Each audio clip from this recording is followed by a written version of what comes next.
Let's bring in a guy I love, former #1 draft pick, a tough guy, a no BS guy, Kenyon Martin, Kmart, coming on the show today. And a Cowboys fan. Are you a Cowboy fan? I do. Hey. You're a big Cowboy guy. Why? You're from Dallas. Whatevs, I forgot. Everybody's a Cowboy fan. Everybody. So you were a little kid. Why didn't you play football, by the way? Well, I did up to my sophomore year in high school. Why'd you quit? It's cold outside.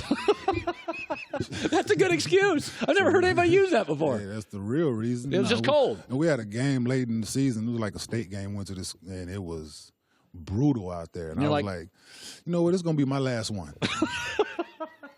You'd have been a good tight end, my man. That's what I played. There you go. Yeah. I got to ask you two things. So the Lakers go out last night, and they just mail it in. They get crushed at Denver. Yeah. I've always, and I don't know why this is, but I give NBA players excuses. Okay, you were a grinder. Excuses? I do. I give NBA teams about 6 games a year. Okay. Like when you go to Miami. Yeah.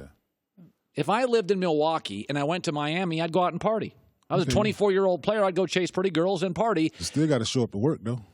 Well, I've shown them to work hungover. All I'm saying is, don't you think that the Lakers last night to Denver, high altitude, they just mailed it in? It happens, man. It's just one of those games. They didn't mail it in from the beginning, but yeah, they played it good early. Yeah, but when you're playing there at altitude, everything, and it's just one of those days, like you said. It's one of maybe 6 games a year where you just get your doors blew off. Yeah, it's what it is. Yeah, I mean.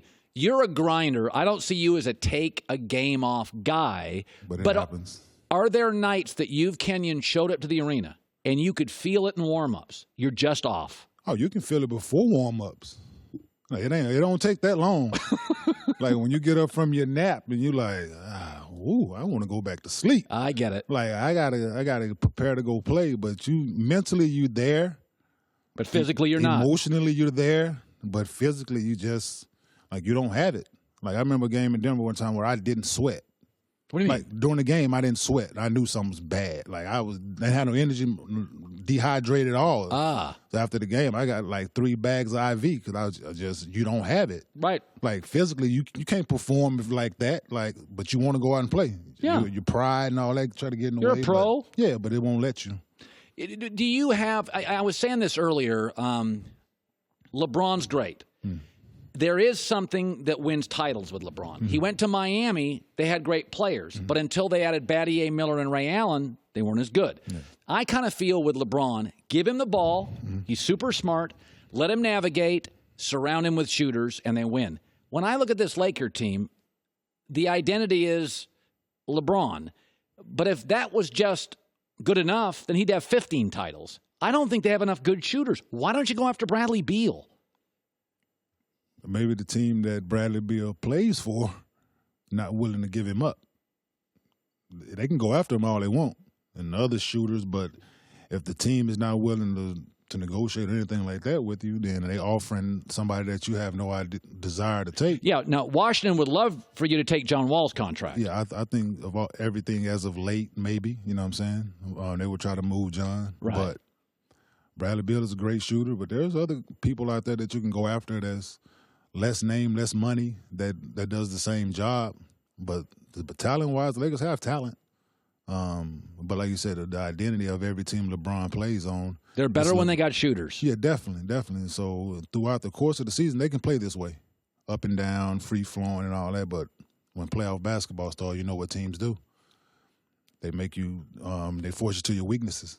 And I think shooting that's going to be one of their weaknesses in the playoffs. So we'll see. I want to go back to a couple of weeks ago. There was a moment, and this is one of the reasons I really wanted to bring you on it, because I didn't talk to you about this. Yeah. You were a tough guy. You were no BS guy. You were a guy that walked into a locker room and you had a presence. Mm-hmm. And, Steven Jackson had a little bit of that. Steven walks in, you're a tougher team. Yeah. Tony Allen's a tough guy. There are guys in this league that are finesse guys. Tyson Chandler's got, I don't know if he's a tough guy. Yeah. He has a presence in the room. Guys respect him. Definitely. So Kevin Durant and Draymond had an incident. Mm-hmm. One of them's a superstar. One of them's a really good player who's a tough guy. Yeah. What was your takeaway on this? I think if Draymond said what was reported that was said. The B word. Yeah, multiple of them. Yeah. A couple of them. And KD handled it at the time like you're supposed to at the time. We're teammates. We got a game to go win. Let's go do that. And after the game, we could address that. I think that should have been addressed. Like, you would have addressed it. Yeah, not just with words. That's a physical altercation waiting to happen. Did you ever have one of those? Yeah. When you in a game and what was said to me was way less than that. So who said it? Richard Jefferson. We were in Portland. Oh, you were in Portland. Towards the end of the game, him and I think it was Bonds, it was some other the Portland Trailblazers going back and forth. I tell him to chill. He cursed at me. And I'm on your teammate. Like, I'm your team. Like, so as soon as we get in the locker room, we at it. What do you mean at it? What does that mean? Like, I went after him. I attacked him. So we fought in the locker room right after that. We did that, and it didn't get in the way of nothing.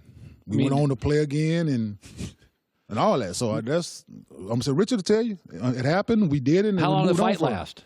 Wasn't long, but we got after it. You know what I'm saying? That's what it is. Like, with me, you get the certain, like, my whole thing with sports and everything, don't get disrespectful. That's right. We can play hard, we can go out, we can go after it, but don't be disrespectful. And what Richard said to me at the time was disrespectful. What Draymond allegedly said to KD at the time. Disrespectful. Very disrespectful. So you just settle it in the locker room. Definitely got to. Ain't nobody got to know. We can close the door, everybody can get out. Sometimes it's just better to get it. Yeah, just get it handled right away. If you let it linger, that has to be taken care of. And 5 minutes later, you can get along. Yeah, I'm cool. Look, I got it out the way. Because if not, it's gonna eat at me. Yeah, if you get so it out every of your time system, I see you, I'm gonna want to do something. So if I don't get it out the way, then I'm gonna feel away. Then it's gonna affect the team. You know what? The guys are great like that. My wife, if I make a remark she thinks is snide, 6 years later she holds it against me. I like this whole thing. Women handle it a little differently. Just pots and pans at us. It's emotions and feelings involved. You know what I'm saying? I don't like feelings But this situation, like, you got to handle it. Well, there's feelings like involved. I'm saying, like the situation that me and Nene had when I got to Denver. We hadn't played one game together. One game when me and him got into it. What do you mean got into it? We had a fight. Well, what kind of fight? Started. A fist fight. It sounds like you got in a lot of fights. I didn't take no BS. Disrespect. Listen. You said it yourself. Like, no disrespect is being tolerated. You know what I'm saying? So Nene disrespected you. Yeah, and then so we had to handle it. And we went to play 7 years together. And after that? 7. Whole after basketball. That, yes. And got along. Yeah, and we got a job to do, man. Like, we're going to take care of it. I mean, it makes sense in relationships. Like, how many of my friends I had to fight with growing up? Yeah.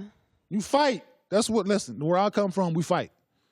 And we're going to fight again if I lose. I don't think if I'd have grown up around you, I wouldn't have been like that.